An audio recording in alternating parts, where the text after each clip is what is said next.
Alrighty, hey guys, welcome back to another video. Today we're going to be doing another tips and tricks video. The main points are going to be kingdoms, peace, and taking fiefs. This is like a little bit mid-game. Once you have a sizable army, you're ready. You have your own kingdom, you're ready to build pretty much. So yeah, let's get straight into it. So to gain territory early on, in my opinion, like as you have your own kingdom, because you know, at this point I got what I got, right? It's my own kingdom, as you can see right here. I don't want to just give tips and then not have it done, right? So as you can see, my own kingdom, got the fiefs, got all that stuff. But yeah, so early on what I did, what helped me out a lot, was I made a lot of peace with a lot of people, and I wasted a lot of money making that peace, but it was worth it in the end because I made calculated attacks and I only attacked one person at a time. What I see a lot of people on I see a lot of people like on Reddit and on other YouTube videos, they have, like, let's say these 3 villages, right? Like these 3, not villages, these 3 towns, and then they have war with every single other what would you call it? Every single other kingdom they would have war with. You don't want that. You want to, if you are at war with one and you don't want to be at war with them, do not hold it off. Do not go just do something else. Go and find one of their lords and make peace, because it will be much better. Because if you do not pretty much squash the beef by pretty much paying up to make peace, right, you will in turn lose your territory very quickly. Especially if, let's say, because usually when you start out, you'll be in this scenario. This might be a kingdom that's overwhelming right now, and this might be you, right? So you don't want to keep yourself at war with these people. You need to go find one of their leaders and make peace with them, right? And pretty much the only time you really want to have an all-out war is when you pretty much have equal strength, right? Or a little bit more, because AI technically has less valuable armies, right? They have a lot more recruits and stuff. Even though it was patched and they have a little bit better army, you still always have a better army when it comes number for number, right?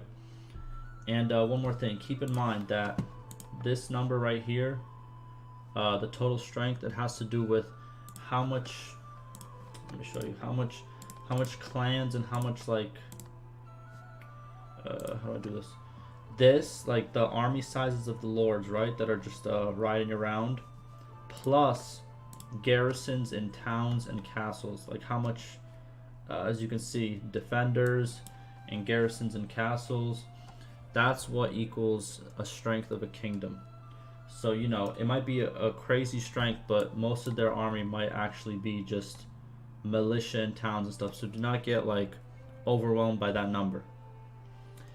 Now, to make peace with the lord of any kingdom, they don't have to. You don't have to overpower them. You don't have to. You could run into an army of 1,500 and you only have 100 units, and you will still have the option to make peace through the options. What's it called? Through the options when you meet them, right? It's very simple. It's like 3 options. One says we shouldn't fight, and then after you click that, it should say our realm should make peace. Once you click that, you're gonna go into a barter situation, and you're gonna have to pay up like I think I paid at most was 100k, at and the least amount was sometimes even 5k. It depends how big they are, depends what they want, but usually it's between that range, right? And if you are the smaller kingdom, it's always better to just make peace and just move on. I know it's a loss in income, but it's worth it than losing a couple towns, trust me. Especially early on, because early on you don't have that much towns to play with. But yeah, you can always make peace with the enemy regardless of what their army size is. It's not like they're going to say, oh, well, it's on our favor, so we're not going to have peace with you. They will always take the barter option. And this brings me to my last point, which is the best way to gain land early on.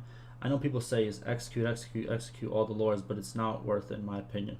What I did and what worked really good for me is, let's say I had this town, and this town, right? And I wanted this town. Or let's say I had this one, and that one, and I wanted this town right here, right? What I would do is I would form an army. For example, you see this as 200 defenders, right? I have about 500 people, and this is just, and this only consists of what do you call it? This consists of only my companions' parties.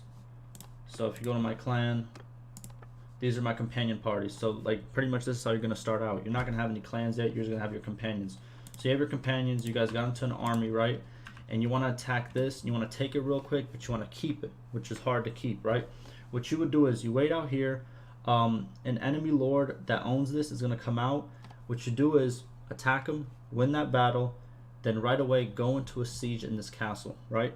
Or not this castle, this town. Siege this town. But do not take too long on the siege part. Do not start building trebuchets. Don't do all that. Just build yourself a siege tower and the battering ram and go into the siege. I say this because the sieging process, the one where you build stuff up in front of the town, that takes in-game time. And that in-game time, the enemy that might be 300 times bigger than you is going to start forming armies and is going to start going towards your towns. And you don't want that. So you want to build the siege tower and the ram. You don't even need 2 siege towers, just 1, and just attack. You'll win usually if you're double the numbers, or even like what's it called? Like 1.5 times bigger, right? You'll be fine. And once you take it, here's the most important part. Once you take it, usually there's going to be a huge army waiting for you right outside, and that's the perfect opportunity to run towards that army. Doesn't matter how big it is, doesn't matter how much they outnumber you, and make peace with them. Same way. It doesn't matter how big you are. It doesn't matter that you just took their town. They're not going to be mad, because that's just how the AI works. You go to them, make peace, and all of a sudden you have an extra town. You do this a couple times. You know, you attack, make peace, attack, make peace, attack, make peace, and all of a sudden you have half the what's it called? The map. Trust me, it goes fast. Yeah, you're gonna waste a lot of what do you call it? Denars or money, but you're also going to gain, you know, as you can see right here, all the taxes, and the money's going to come in a lot faster the more stuff you own. So yeah, attack, make peace, build up the town garrison so it doesn't get attacked that quick, and keep it going. That's my best way to start building up early on. I hope that helps. Let me know any other questions, and yeah, a lot more videos to come.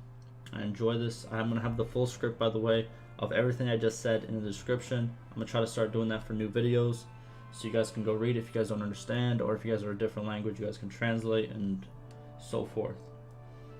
But yeah, hope you enjoy, and stay safe.